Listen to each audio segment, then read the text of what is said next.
Well, guys, if you asked me about 6 weeks ago if I'd have a Type R in my driveway, I would have told you no, but here we are.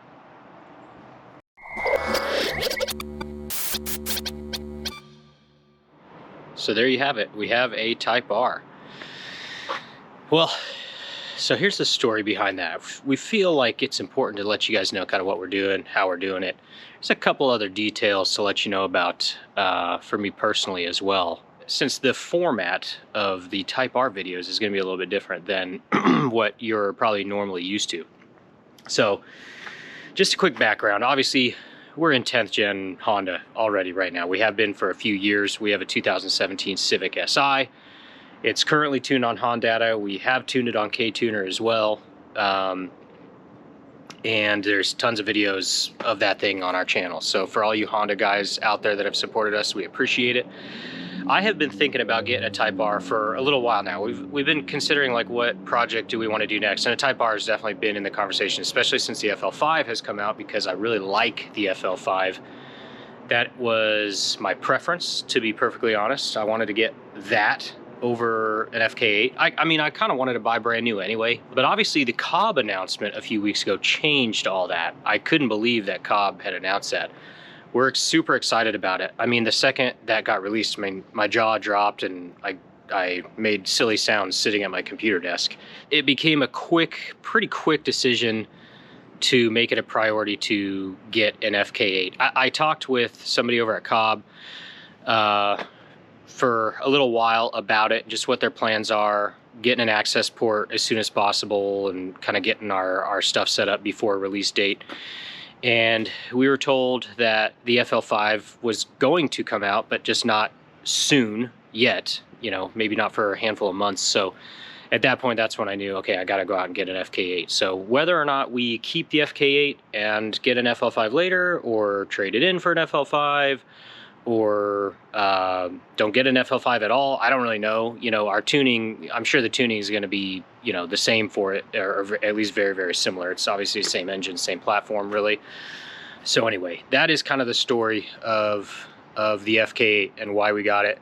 I've already seen a lot of other shops and a lot of other people saying, holy crap, Cobb is supporting it, I'm going to go get one now. I mean, I've seen that. I am obviously not even close to the only one. There are many of us out there, other tuners already posting about it that don't ever post about Honda. So I know I'm one of many, and because of that, I know that the Honda scene, the tuning scene is going to grow. The Honda aftermarket community is going to grow because of this. This is exciting, and it's fun, it's cool, I'm excited for it. So anyway, about 2.5 years ago, I moved because of family reasons. Nothing crazy, but had some kids, wanted them to be closer to family, so I left Denver, Colorado, which is where the shop still is right now, and I travel there, you know, once every 3 weeks or 4 weeks. I spend a week there. That's how we still get videos and stuff done. And because the Type R stuff is going to be really important to us and we really want to grind out some content on it, I'm going to keep it here at the house so that I can kind of do a little bit more of like a personal vlog approach, and I don't know, just do this a little bit old-fashioned.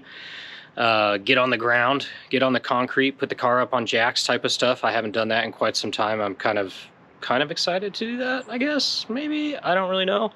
But it should be fun. It should be like the old days a little bit. So yeah, so that's kind of my story at this point. That's why all the FK8 videos, at least initially, will be at my house.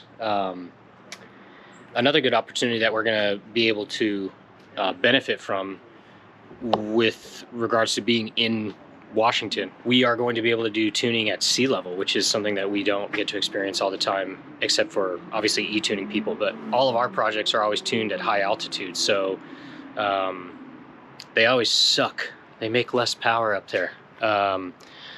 So we're going to be able to do that. That's exciting. And really, I think the opportunity lies in creating off-the-shelf maps, which is what we want to do. So off-the-shelf maps are something that we know that the Honda guys are used to and that they like. There's a lot of potential left in the car past the off-the-shelf maps that Honda, K-Tuner, and Cobb give you. So we're going to offer off-the-shelf maps as soon as possible, but we're going to spend some time developing those. I don't have a dyno here, which is kind of awkward for that. I mean, This is all going to be done on the street. We'll probably rent some dyno time close by. We're actually really close to English Racing. That's like 5 minutes down the street from us. We've used their dyno once before for some WRX stuff. So we'll tap into them, I'm sure, and get on their dyno just so we can verify results and give you guys some dyno graphs of off-the-shelf maps and stuff. But yeah, the dyno is not here. It's in Denver. So we're going to be tuning this thing on the street, doing some data logging, and dialing in our off-the-shelf maps on the street and verifying on the dyno. But you know, that's really the only way we can do it right now. But then we'll also be able to take those same maps and go to high altitude on our dyno and verify that they're working well also. That's something that's kind of a weakness, I think, for a lot of off-the-shelf maps, both Cobbs and K-tuners and Hondatas, which we've seen.